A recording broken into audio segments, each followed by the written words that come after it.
Treasure Island. Chapter 1. I'll start by writing about the time when my father owned an inn called the Admiral Benbow, many years ago. I remember the day when a man walked into the inn. He was tall and strong, with an old blue coat, and a scar on his face. He looked around him. "This is a nice, quiet place. I'll stay here. Please, take this up to my room," he said, pointing to a large wooden box. "You can call me Captain. And this is for you," he continued, handing my father 3 or 4 gold coins. The captain was usually a quiet man. He spent his days walking on the beach, or on the cliffs. When he came back, he always asked, "Did any sailors visit the inn today?" At first, we thought he wanted to find some other sailors, but later, we realized that he didn't want any sailors to find him.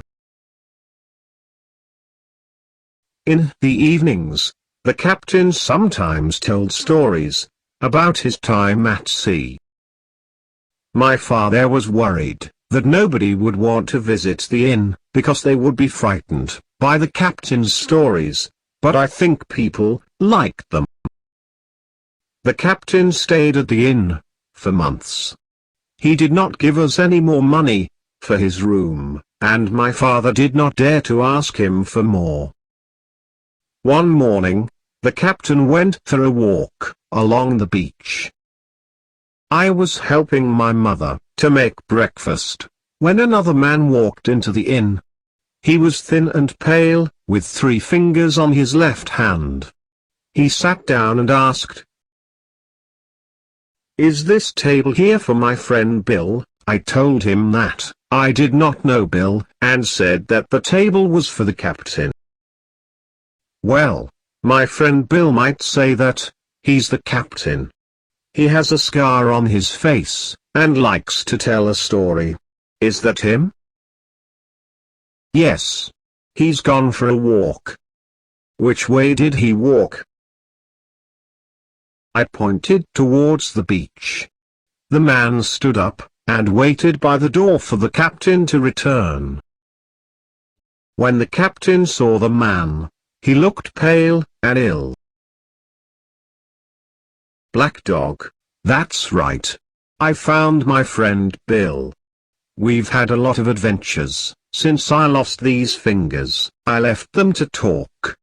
Then suddenly, there were loud shouts, and both men stood up, and ran outside. The captain had a sword, and then I saw Black Dog running away, with blood on his arm. The man continued running, until we could not see him. The captain walked back into the inn. He looked ill, and suddenly he fell over. I thought, perhaps he was hurt from the fight. At that moment, the doctor arrived, to see my father, who was sick. "Help us, Dr. Livesey. The captain is hurt," said my mother. The doctor looked at him and said, "He is not hurt, but he is very ill. Help me to take him upstairs." We took the captain up to his bedroom, and the doctor gave him some medicine. The captain stayed in bed, but he was not quiet. He told me about his travels at sea, and said that he had something which people wanted. "Black Dog is not as bad as some of the other men," he said. "They all want to find me. Tell me if you see them." That evening, my father died. I felt terrible, and forgot all about the strange things that the captain told me. Then, a week later, I saw a blind man coming down the road, towards the inn. He stopped outside the door, when he was near, and asked, "Where am I? Will a kind person help me?" "You are at the Admiral Benbow Inn, in Black Hill Cove," I told him. At that moment, he grabbed my hand. "Take me to the captain," he said. "Take me to him now."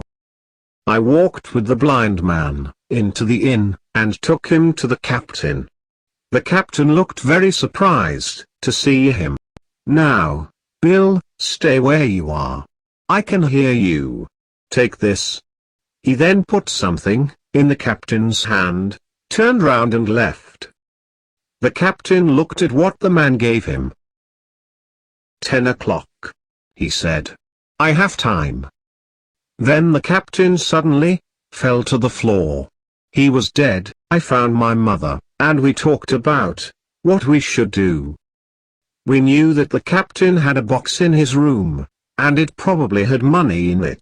The blind man and black dog probably wanted this. I thought about taking the box to Dr. Livesey, but I did not want to leave my mother. We knew that we were in a danger. We decided to go to the nearest village and ask our neighbors for help guarding the inn. However, none of the people in the village wanted to help us. They did not come back with us, but one man went to tell Dr. Livesey. Another man said that we could have his gun. It was dark when we returned to the inn. We found the key to the box in the captain's jacket. I also saw the message that the blind man gave to the captain. It said, "You have until 10 o'clock tonight." We went upstairs, and my mother soon opened the box with the key. Inside, we found some clothes, some guns, some papers, and other things.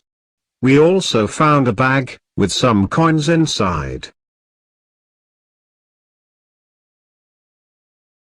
"We only have time until 10 o'clock, I said. "Let's leave before the blind man and black dog return. I'll only take the money which the captain owes us," my mother said, opening the bag. We stood up to leave, and I decided to take the papers from the box, too. We walked as quickly as we could, back towards the village, but as we walked, we heard the sound of people in the road behind us. "Take the money and run," said my mother. "I'm too weak to continue." I did not want to leave her, so we stopped under a bridge, where we could hide in the dark.